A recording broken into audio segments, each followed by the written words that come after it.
So, good morning everyone, and Dr. Abante. I will now discuss the part 8 of the discussion, which is the practice of employee well-being. So first, let's define what is employee well-being means. So this refers to mental and physical health as well as more complex things such as satisfaction and engagement level. So well-being can relate to all aspects of working life, from the quality and safety of the physical environment to how workers feel about their work and their working environment to the climate at work and working organization. So these are the factors that may affect the well-being of the employee. So next is, this is a critical component of a healthy working environment and organization. So meaning, while it varies from person to person, one employee well-being can affect the organization. It may influence the productive and healthy workplace, either good or bad. Next is, companies that promote well-being make it easier for employees to manage stress level while also maintaining a positive and productive environment. So meaning, a company with a better well-being strategy has a high level of satisfaction also. This working environment is ideal to everyone. So sino nga bang ayaw ng ganitong uri ng klase ng working environment where every employee enjoys their working station? Next is, it is a fundamental building block of all organization. So meaning, a company whose employee well-being is at risk or low, the company's structure is also weak.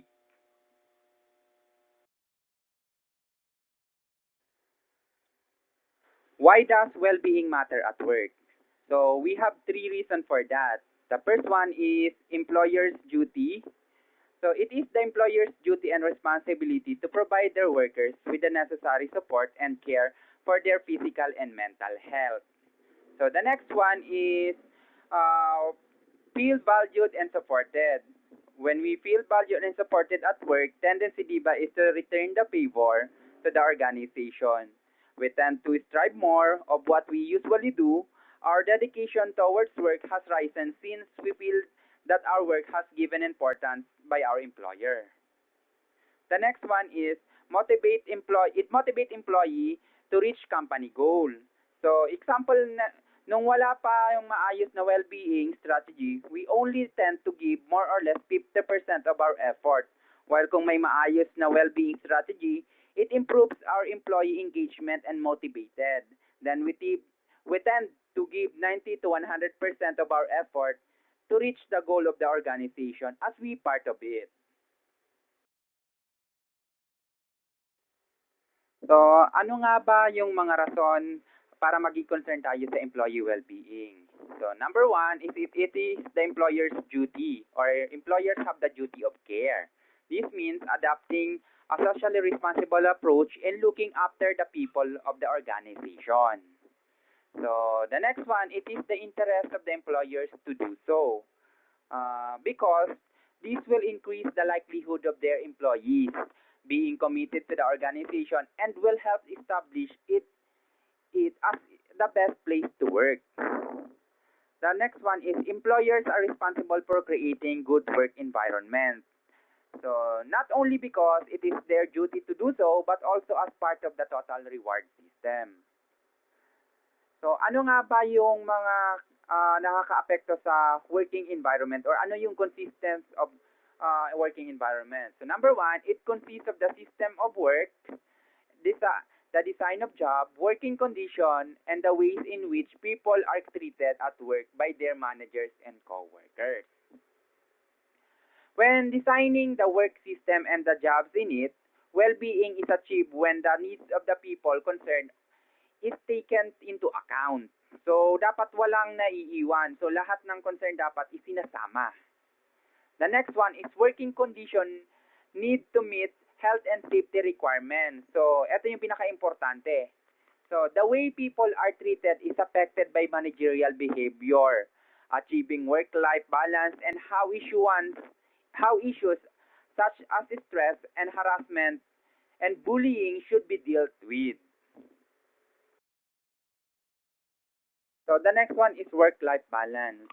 So ano nga ba yung work-life balance? Number one, it is an achievement by employees of a satisfactory equilibrium between work and non-work activities.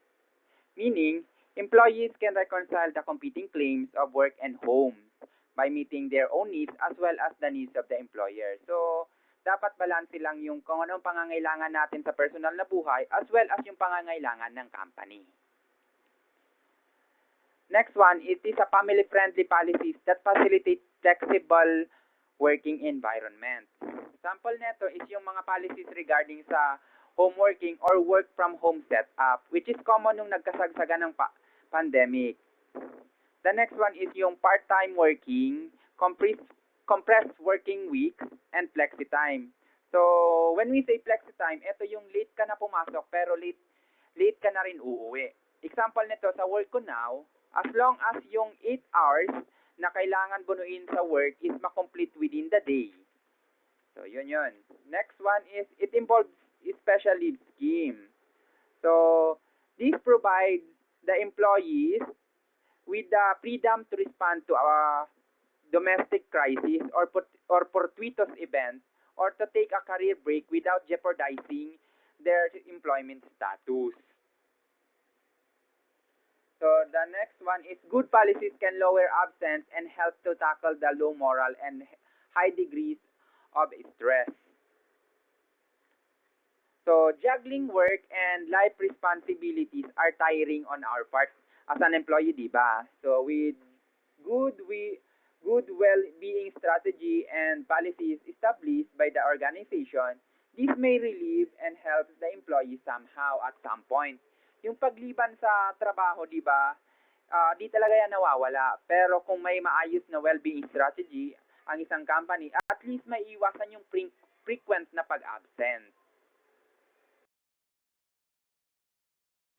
So, the next topic is managing stress. So, meron tayong 4 na main reason why should the organization should be concerned about stress and should do something about it. So, number 1, it is a socially responsible, meaning they should act in a socially responsible way to provide a good quality of work life for their employee since part sila ng organization. So, number 2 is excessive stress cause illness. So, kapag may sakit ang isang empleyado, the productivity and workforce of the firm is very affected since kulang yung manpower due to absenteeism of the employee. So number 3 is inability to cope with the demands of the job. It creates more. So meaning nato is if stress was neglected by the organization, this will bring great harm to the well-being of the employee. It may result to anxiety and depression. We all know that depression is one of the silent killer. So nowadays, common na nagtitrigger sa suicidal event or activity is depression, di ba? So number 4 is excessive stress can reduce employee effectiveness, meaning the organizational performance is very affected neto.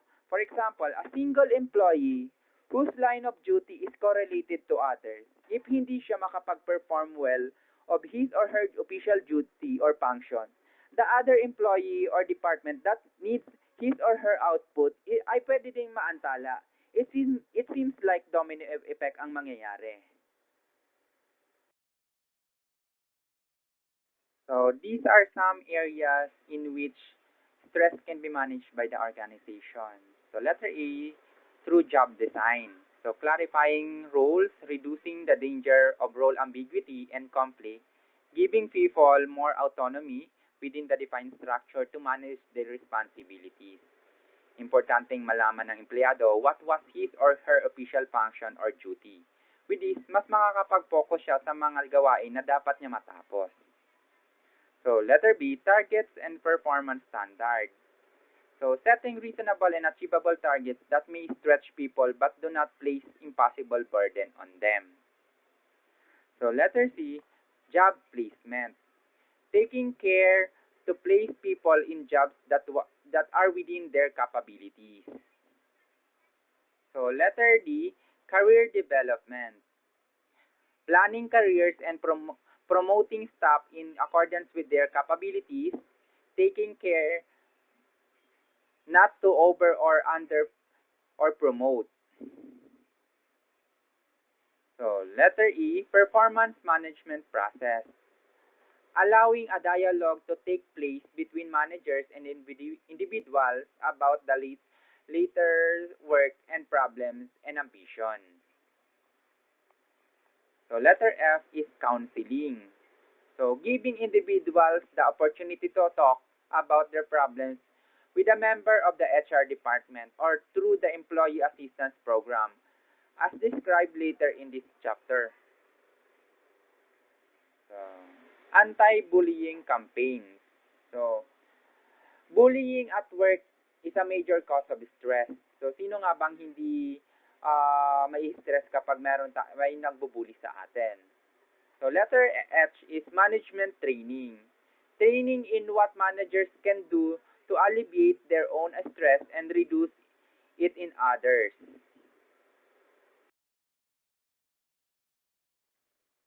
So, next topic is sexual harassment. So, let's define first what is sexual harassment. So, number one, any action or words with sexual connotation that interfere with employees' ability to work or create an uncomfortable atmosphere. So sadly, sexual harassment has always been a feature of life at work. Hindi nawawala ang problem with related to sexual harassment, which is until now very common pa rin na nangyari sa working station.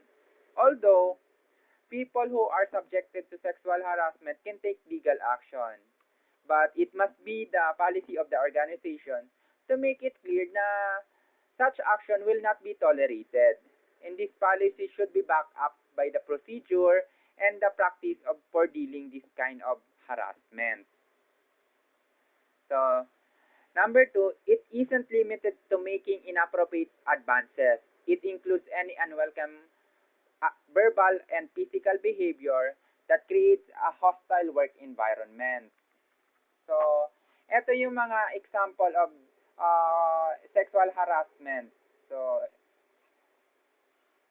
yung sharing ng sexually inappropriate image or videos such as pornography or salacious gifts with coworkers. So, sending suggestive letters, notes, or emails, displaying inappropriate sexual image or posters in a workplace. So, telling lewd jokes and sharing sexual anecdotes. So, these are some or common example of sexual harassment na nangyayari pa rin up to now sa working station. So, problems of dealing with sexual harassment. So, number one, it can be difficult to make a clear-cut case. So, meaning, an accusation of harassment can be hard to prove unless there is a witness. And those who indulge in this practice usually take care to carry it out on one-to-one basis. So, number two, it may be a case of one person words versus another or against another. So, normally, the harasser, usually a man, resort in two defenses. So, number one, that it did not take place. It was all in her mind. So, number two, that if anything that takes place, it was provoked by the behavior of the female. So, lahat ng sisi is sinisisi kay babae. So, normally, si accusee pa minsan ang nadidihado since yung accused can result to file a libel case. So, number three, target of sexual harassment are often unwilling to take action and practice seldom to do so. This is because of the actual or perceived difficulty of proving the case. They may also feel that they will not get fair hearing and are worried about the effect that making such accusation will have effect on how they are going to be treated by their boss or their colleagues in the future, whether or not they have sustained their accusation. So, number four, sexual harassment may be a part of the culture of the organization already. So, this simply means saying that this is the way we do things around here, their norms and practice. Normally, employees who can't withstand this type of culture or practice choose to leave their company due to trauma, fear and fearing of unsafe anymore.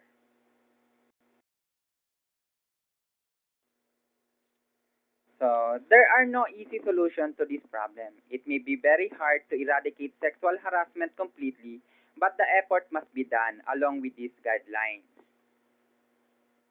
So, number one, issue a clear statement by the management that sexual harassment will not be tolerated.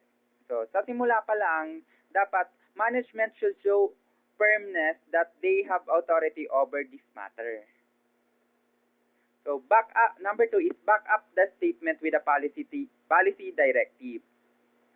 This should be spelled out in more details that organization deplores harassment. Why is it not acceptable? And those people who believe they are being subjected to harassment can do about it. So number three, reinforce the policy statement by behavior at senior level. To demonstrate that this is not merely words, but these exhortations have meaning. So number four, reinforce the policy by regular reminders. So this will ensure that the sexual harassment policy is stated clearly and induction course and conveyed to everyone. Meaning dapat alam ng lahat and ignorance except no one. So number five, make arrangement for employees subjected to sexual harassment to seek advice, support, and counseling without any obligation to take complaints forward. So now, if kaya pa to solve the problem within the organization, normally HR or counseling committee can usually offer guidance on harassment problem, assist in resolving them informally by seeking with the agreement of the complainant and confidential voluntary interview with the person complained against to achieve a solution. With regards to a formal disciplinary procedure, and then assist in submitting complaints if the employee wishes to raise it formally, and provide counseling to each of the parties on their future conduct.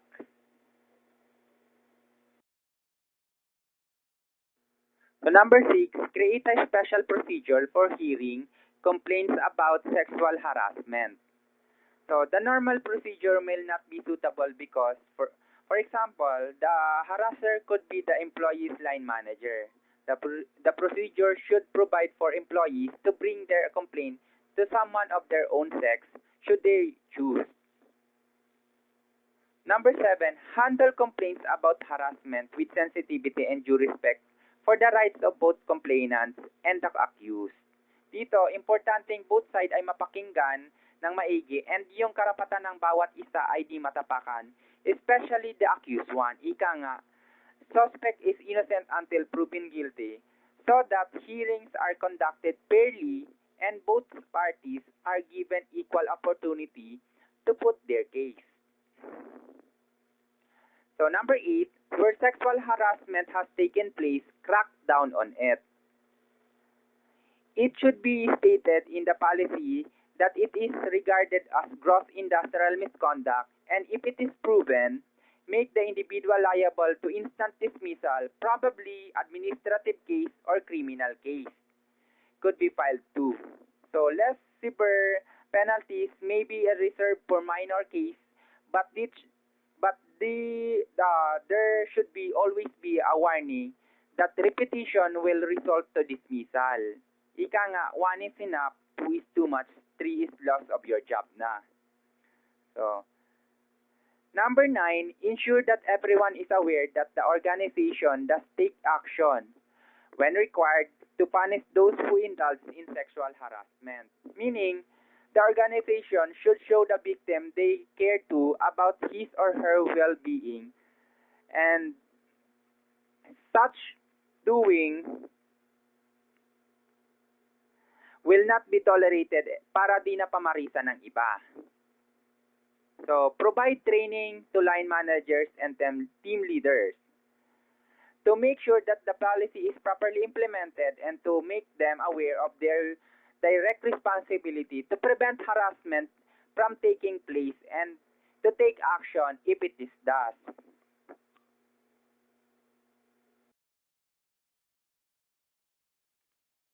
So the next topic is bullying or non-sexual harassment. So let's define first what is bullying. Bullying is a form of harassment and can be very unpleasant, unwanted, and aggressive behavior that involves a real or perceived power of imbalance.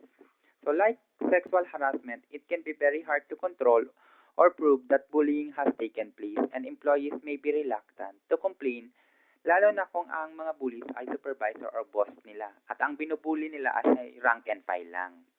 Pero this does not mean that organization can ignore the problem of or palalagpasin lang.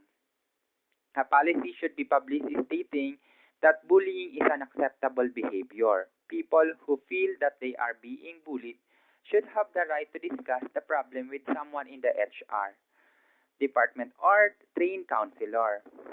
But the bully should not be punished automatically. They should have initially be helped to acknowledge the impact of their behaviors and to change kasi sometimes once in their life is nabully din sila. Punishment should be reserved for those who persist in spite of this guidance. So, paano natin masasabi na there is a bullying already happening? So, this action or behavior is repeated or it has be potentially be repeated over time. So, non-sexual harassment includes any harsh comment, action, or type of behavior that is threatening, insulting, intimidating, or discriminatory and upset the workplace environment. So, very common dito is yung racism. So, mga races, making negative comments about an employee's personal religious belief or trying to convert them to a certain religious ideology. Using racist slang, phrases, or nicknames, making remarks about individual skin, color, or ethnic traits. Displaying racist drawing or poster that might be offensive to a particular group. Then making offensive gesture, making offensive reference to individual mental or physical disability. So these are some common examples of non-sexual harassment. So service for individuals. So service may be provided for the individuals to help them deal with their problems. This may involve counseling or personal care, casework, where the aim is, as far as possible, to get individuals to help themselves. So these are the four areas where counseling and other forms of help may be provided. So number one, sickness. This provision of help and advice to employees absent from work for a long period due to illness. This may include sick visit. So number two, bereavement.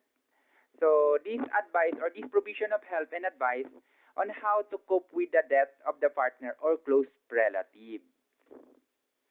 So number three, under these areas, normally they should not be concerned by the employers. But if someone is very distressed, help can be offered through counseling service. So number four, retirement. These advice can be made available to employees who are about to retire in order to prepare them from their new circumstance. Continued counseling and visiting service may be provided for the retired employees.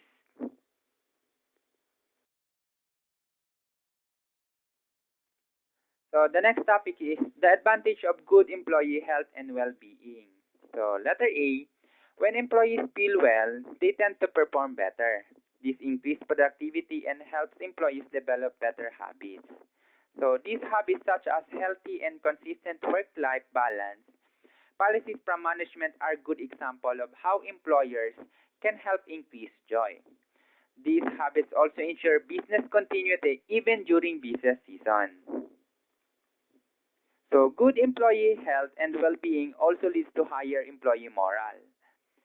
So meaning, when employees have their needs met, they feel valued and competent as a result. So letter C, treating employees well is the key to creating a great customer experience. Meaning, simply having a happy and satisfied staff has shown to improve the way clients feel too.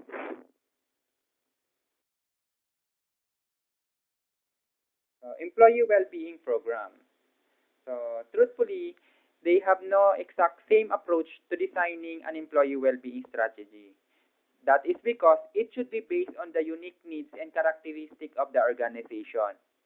But these are the four pillars in which the organization should focus for the employee well-being. So number one is financial. So having enough money to meet basic needs falls under physiological needs. So under emotional, minimizing stress, anxiety, and fatigue of the employee have great impact in the overall objectives of the company. So number three is physical. Having physically fit employee reduce the chances of having illness and productivity of the employee is full force. So last one is the social. It's a critical component of the companies to recognize that their employees have life outside of the office too. The next chapter that I will discuss is about health and safety of the employee in the workplace. So to give you the overview, the organization kung saan tayo nag-work have a legal responsibility to manage health and safety in our workplace. Meaning, the fundamental objectives of the organization should be the protection and human safety and health. Since safe work practice helps minimize accidents at, at work and then lower the risk of occurrence of untoward events.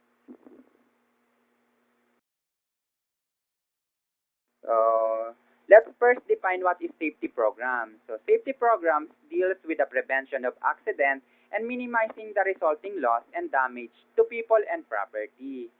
So yung safety programs, ito yung mga programa na ginagawa ng ating organization to prevent or kung di man is to minimize the damage due to accidents. Very common ito is yung safety seminars and yung policy on wearing proper and safety clothing while at work, especially sa mga hazardous jobs. So number two is occupational health program. So this deals with the prevention of ill health arising from working condition. So occupational health programs, ito naman ay nakapokus sa mga programa kung saan the company ensure that health service should be accessible and efficient to workers. Common na example nito is yung health card natin. So, yung occupational health programs consist of two elements. So, number one is occupational medicine and the number two is occupational hygiene. So, when we say occupational medicine, it is specialized in preventive medicine concerned with the identification, diagnosis, and prevention of health hazard at work and dealing with any ill health or stress that has occurred in spite of preventive action. So number two is occupational hygiene. So this discipline of protecting workers' health by controlling workplace hazard that can cause harm. It helps in maintaining worker well-being and safeguarding the community at large. So in simple terms, the role of occupational hygiene is to identify such threats and ensure that any workers at risk are sustainable or suitable protective from them. So the next topic is health and safety policies. So a health and safety policy set our general approach to health and safety. It explains how the organization should manage the health and safety in the business. It should clearly say who does what, when, and how.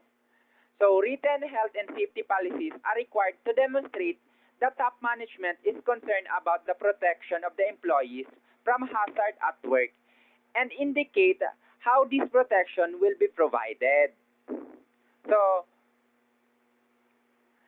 the policy should consist of the following: a declaration of intent.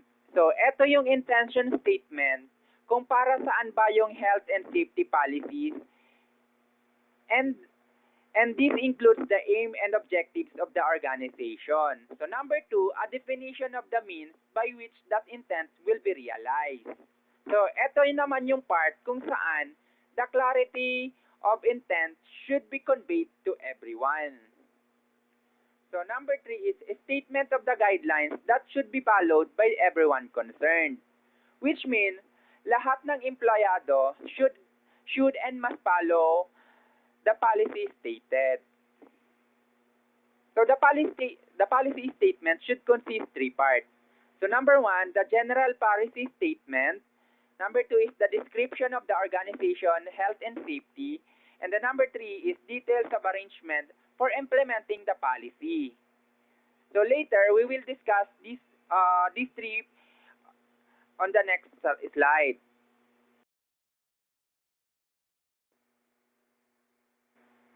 So the general policy statement. So the general policy statement should be a declaration of the intention of the employer to safeguard the health and safety of the employees. So it should emphasize the 4 fundamental points. So number 1, that the health and safety of the employees and the public is of paramount importance, meaning that the health and safety of the employees and public is greatest and most important of all. So number 2, that the health and safety takes precedence over expediency. So the safety daw of the employee is considered more important than being profitable and gaining profit of the company. So number 3, that every effort will be made to involve all managers, team leaders, and employees in the development and implementation of the health and safety procedure. So because everyone in the company is concerned with regards to health and safety of the organization. So this simply means that the fault of one can affect everyone. So number 4, that health and safety of legislation will be complied with in the spirit of as well as the letter of the law. So meaning the law that govern the workplace must be followed accordingly. So the second part of the policy statement is the description of the organization.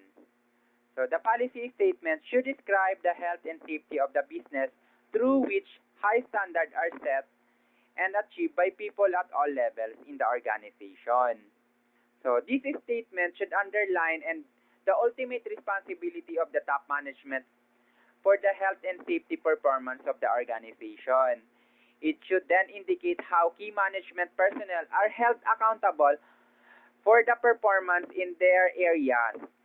The role of safety representative and safety committees should be defined, and the duties of specialists such as safety advisor and the medical officer should be summarized. So, implementing health and safety policies. The basis for implementing health and safety policies is provided in 3 review methods. Number 1 is risk assessment. When we say risk assessment, it used to identify the existing hazard in the workplace. So number 2, health and safety audits. It is used to provide for the comprehensive review of all aspects of health and safety policies, procedure, and practices in the organization. So number 3, health and safety inspection.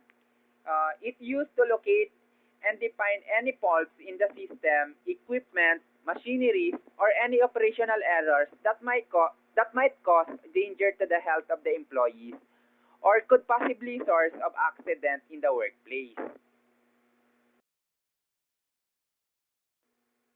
So, conducting risk assessment. So, risk assessments are concerned with the identification of hazard and the analysis of the risk attached to them.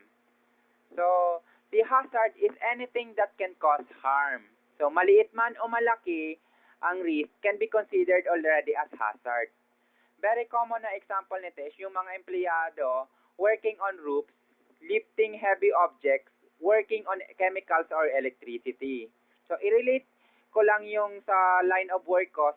Sa organization kung saan ako nag-work, we have two jobs that considered hazardous.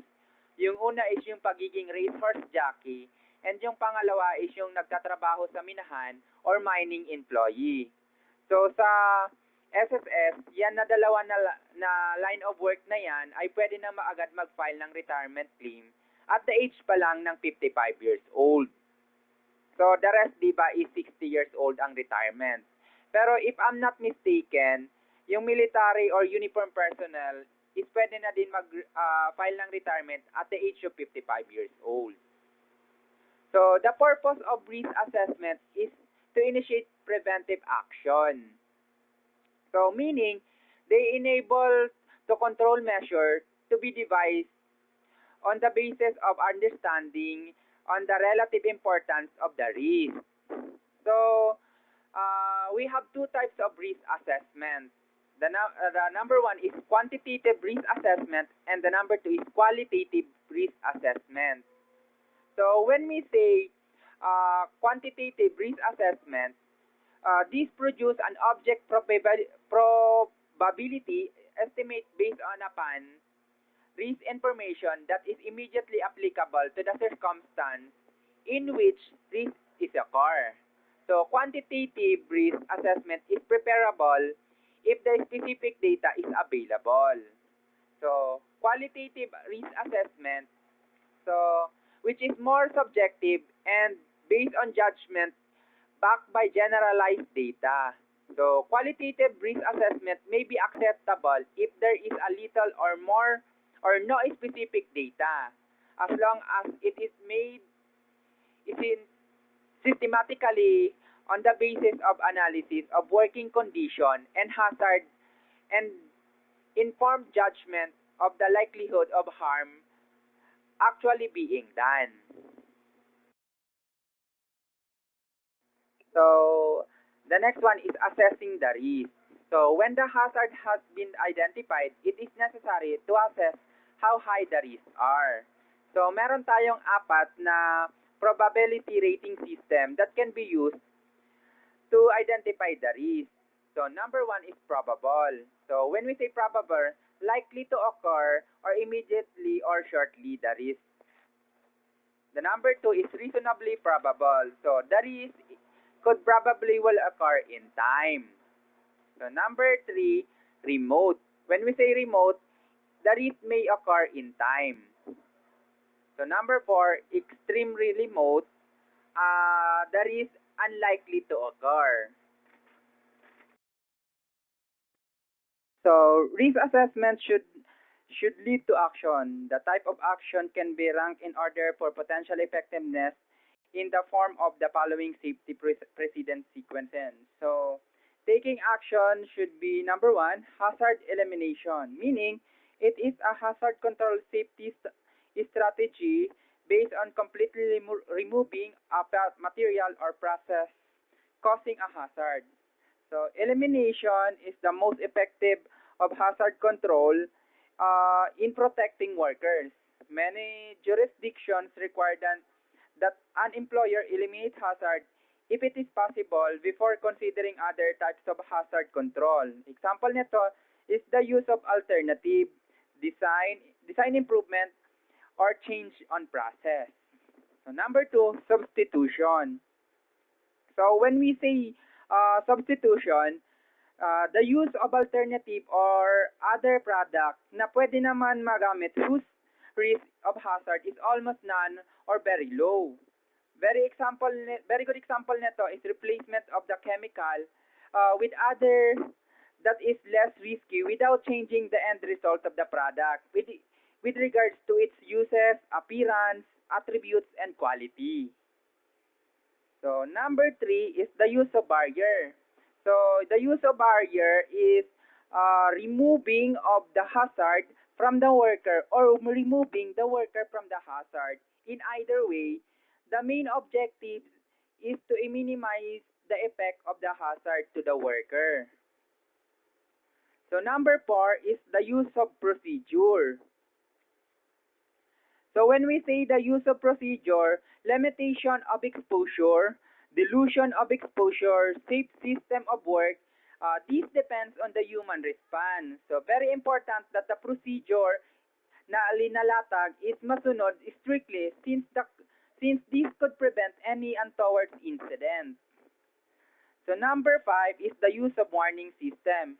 So mga example nito is yung like using of signs, instruction, labels. So this also depends on human response since warning sign are or mga paalala sa mga workers na their work is in line na may kaakibat na panganib. So yung palaging pagpapaalala can alert them from it. So the use of personal protective clothing. Common dito is yung use of warning wearing of gloves and safety shoes. This depends on human response that is used as a side measure only when all other option has been exhausted. Other is monitoring and evaluation. So risk assessment is not completed when action has been initiated. So meaning, it is essential to monitor the hazard and evaluate the effectiveness of the action in eliminating it or at least reducing it to an acceptable level. So, hindi ibig sabihin na porket na may action na ginawa na sa risk na na-identify, is tapos na. It's a continuous process. So, yung mga pagpapanatili ng well-implemented action and pag-monitor dito, either effective or not, should not be forgotten by the company. So, health and safety audit. Ito naman, health and safety audit is a risk assessment identifying a specific hazard and quantify the risk attached to them.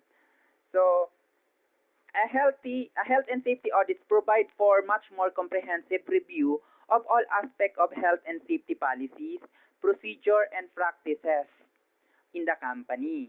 So, letter B, safety audits can be conducted by safety advisor or HR specialist. It should be done regularly in order to maintain and prevent any untoward incident in the workplace. So letter C, the purpose is to generate action. So a health and safety audit is an expert assessment of an organization, health and safety policies, systems, and procedure. Health and safety audits should address the issue like, are the current procedure and system correct and delivering the expected outcomes? And is the organization protecting the well-being of the workplace and complying with the relevant regulations? So another covered of health and safety audits is number 1, how effectively do the procedure? So health and safety procedures are set of standardized action that details every step needed to conduct a job safety with the aim of minimizing health and safety risks to people and the workplace. Every organization has some sort of health and safety procedures, even if just telling people to wear their seatbelts or not to work on some equipments until the power has been cut out. So these procedures are usually set in place to protect both employees and the general public from injury and harm. So the procedure should be supported with the policy to ensure smooth implementation. So by implementing the safety procedure, the organization can provide safety for the employee and ensure the risk of accident is reduced. So number 2 is health and safety practice. So health and safety practice, a good health and safety practice should be a high priority within the organizational culture. So in order to retain employee, health and safety work environment is a key. So everybody values a safe work environment, especially young workers. In all areas of the organization, conform to the general requirements of the health and safety at work. So number three, health and safety inspection. So health and safety inspection is designed to examine a specific area of the organization, carried out on a regular and systematic basis by land managers and supervisor, uh, with the help and advice of health and safety specialists. These are important to ensure that the employees are operating in safe environment, preventing injuries from occurring on a job site. So this inspection should be done regularly by management or the people responsible in it. Common dito is yung Health and Safety Committee. So number four, accident prevention. So I believe na prevention is better than cure. So this includes plans, preparation, and action taken to avoid accident or stop them from taking place. So accident prevention includes all measures that taken in an effort to save lives, escape from injury, lessen the degrees of injury, avoid damage to property, and reduce treatment and compensation costs, and prevent the loss of productive time and moral. So, health and safety program are well implemented. Of course, may iiwasan talaga palagi ang accident dahil that may cause to loss of life and damage to the organization. So, number five, health and safety training. So, health and safety training is the key part of the preventive program since it provides information on potential hazard and how to avoid them. So, further pre-pressure training should be provided, special courses laid down on the to deal with the new aspect of health and safety or areas in which safety problems have emerged. In short, health and safety training is very important because it has the capacity to unite employers and employee in pursuit of common goals, which is to create a safe and secure workplace that ensures that safety and success of everyone involved uh, is the common goal. So ultimately, the benefits of a strong and health safety policy far outweigh the cost of maintaining it. The next topic is the occupational health program. So, occupational health programs are designed to minimize the impact of work-related illness. So, the control of occupational health and hygiene problems can be achieved by taking these following actions. So, number one, eliminate the hazard. So, when we say eliminating the hazard at source through right design and process engineering. This means proper design and process are required para yung hazard ma-eliminate or kung di man at least ma-lessen. So number two, isolate hazardous. So isolate hazardous so that the workers do not come into it or come into contact into it kung malalagay sa isang area ang isang hazard object or hazardous job to contain and few people has authorization to be near with it, this may help them to prevent or eliminate hazard incident in the workplace. Example nito is yung paggawa ng right facility for the hazardous event or activity sa isang area or sa isang company. So number three, change the process or substance. So change the process or substance used in order to promote better protection or eliminate the risk. Kung may other choice ba to use another substance uh, na hindi nagagamit ng hazardous substance without jeopardizing the end result, that would be better for both the company and the employee. So number four, provide protective equipment. Only if changes to the design, process, and specification cannot completely remove the hazard, meaning provide proper and safety clothing can be at least minimize the damage of the hazard. Common na example nito is yung nagtatrabaho sa construction site wearing construction hat and safety shoes. Another is yung nagtatrabaho sa chemical industry. So, wearing laboratory gown and goggles and also mask. So, number 5, train workers to avoid risk. So, prevention is better than cure. So, pagbibigay ng kaalaman sa mga worker on how things are done without sacrificing their health and safety is much better than providing them with a medical assistance when they have been affected already by the hazard. So, number 6, maintain plant and equipment. So, maintain the plant and equipment can eliminate the possibility of harmful emission or controlling the use of toxic substance and eliminating radiation hazards.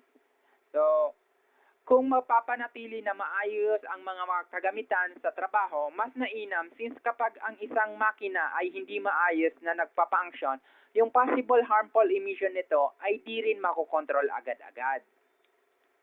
So, number 7, adopt good housekeeping practice. So, adopt good housekeeping practice to keep premises and machinery clean and free from toxic substance. Since ito na mga harmful substance na ito can be acquired by the employee who work in the station na pwedeng mag-cause ng sakit or accident. So, number 8, conduct regular inspection. So, conduct regular inspection to ensure that the potential health risks are identified in good time or in no time so that ang pagbibigay ng so that mabigyan din agad ng agarang solusyon at di mag-cause ng mas malalang results or accident. So, number 9, carry out pre-employment medical examination and regular check-up on those exposed at risk. So, yung annual medical check-up or kung mas maaari is monthly or quarterly check-up is maisagawa to monitor who are already having medical issue and para mabigyan ng agarang medical intervention since sabi nga nila mas magagamot pa ang sakit at the early stage pa lang. So, number 10, ensure that ergonomic consideration. So, ergonomic doesn't mean that it's fit for human use.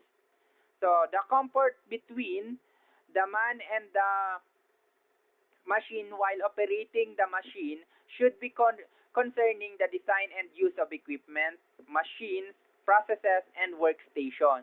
Those should be taken into account in design specification, establishing work routines, and training. This is particularly important as a means of minimizing the incident of repetitive strain injury at work. So, number 11, maintain preventive medicine program. So, maintain preventive medicine programs that develop health standard for each job and involve regular audits of potential health hazard and regular examination for employee at risk. So, particular attention needs to be exercised in the control of noise, fatigue, and stress. So, the management and control of stress should be a major part of any occupational health program. So, the next topic is communicating the need for better health and safety practice. So, it is necessary to deliver the message that health and safety is important. These should supplement rather than replace other initiatives. The following steps can be taken to increase the effectiveness of safety message. So, letter A, avoid negative message. So, a successful safety propaganda should contain positive message, not a warning of unpleasant consequence of action. Mas madaling tandaan, di ba, ang mga positive na bagay kesa dun sa mga negative ones. So, mas maigi pa na kung nakakaagaw ng atensyon agad nang sa ganon, di basta-basta makalimutan ng mga empleyado ang message. Letter B, expose correctly. Addressing the message to the right people directly who are prone to dangers at work. So, mas mainam na wala masyadong paligoy-ligoy pa. The message must be conveyed directly sa mga taong involved kung para saan yung safety policy message na yon. So, letter C, the use of attention getting techniques carefully. So, getting techniques carefully, example nito is yung lurid image by using very vivid color or unpleasantly and unnatural color para mas madaling matandaan for what they are, not for what the message are trying to convey. Example nito is poster. So, letter D, maximize comprehension. Message should be simple and specific. In other words, short but concise or maikli man pero dapat malaman since mas madaling matandaan iyon. Very good example nito is in a form of slogan. So, letter E, message must be believable. They should address real issue and perceived as being delivered by people who are involved in what they are saying and doing something about it. So, message must point the way to action. The most effective message call for positive action that can be achieved by those who receive them and will offer them a tangible benefit. Okay, down to the last topic, organizing health and safety. So, health and safety concerns everyone in the establishment, although the main responsibility lies with the management in general and individual managers in particular. So, a specific role should be defined as follows. So, number one, the management. Management should develop and implement health and safety policies and ensures that the procedures for carrying out risk assessment, safety audits, and inspection are implemented. So, importantly, management has the duty of monitoring and evaluating health and safety performance and taking corrective action if as necessary. So, number two is the manager. The manager can exert greater influence on health and safety. So, they have immediate control and it's up to them to keep up constant watch for unsafe condition or practices and take immediate action. They are also responsible for ensuring that employees are conscious of health and safety hazard and do not take risks. So, number three, employees. So, the employees should be aware of what constitutes safe working practice as they affect them and their fellow workers. So, while management and manager have duty to communicate and train individuals, also the duty to take account of what they have heard and learned and apply it in the ways that they carry out their work. So, number four, health and safety advisor. So, health and safety advisor give advice on policies and procedures and on health and safety methods of working. So, they conduct risk assessment, safety audits, and investigation into accidents. When conjunction with managers and health and safety representatives. So, maintaining static and reports on trends and necessary action. So, number five, health and safety representative. So, health and safety representative deals with health and safety issues in their areas and are members of health and safety committees. So, medical advisor have two functions, the preventive and clinical. So, when we say preventive, It gives medical advice, especially in occupational health matters.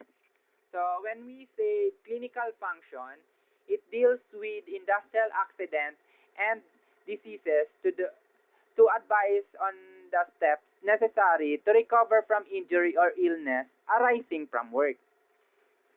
They do not usurp the role of family doctor or non-work work-related illness. So the last one is safety committees. Safety committees consisting of health and safety representative advise on health and safety policies and procedures, help in conducting risk assessment and safety audits, make suggestive on improving health and safety performance. So these all concludes all my topics. So thank you everyone.